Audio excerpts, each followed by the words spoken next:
আঘাতকারীরা কখনোই শক্তিশালী হয় না, বরং আঘাত সহ্য করা মানুষগুলোই কিন্তু শক্তিশালী প্রকৃত অর্থে।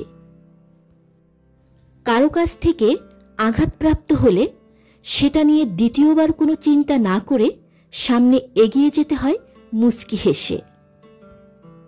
কিছু জিনিস উপরওয়ালার হাতে ছেড়ে দেওয়াই উত্তম। সেটা নিয়ে চিন্তা করে মন খারাপ করে সময় নষ্ট করার কোনো মানে হয় না।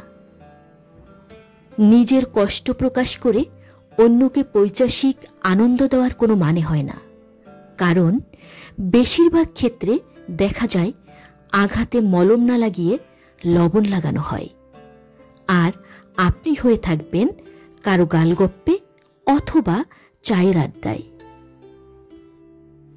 তাই আঘাত থেকে সহানুভূতি না নিয়ে শিক্ষা নিন। ঘোড়া চেনা যায় ময়দানে, মানুষ চেনা যায় নিদানে। সবই মুখ আর মুখোশের খেলা। মন আর মস্তিষ্কের লড়াইয়ে গড়িয়ে যায় বেলা।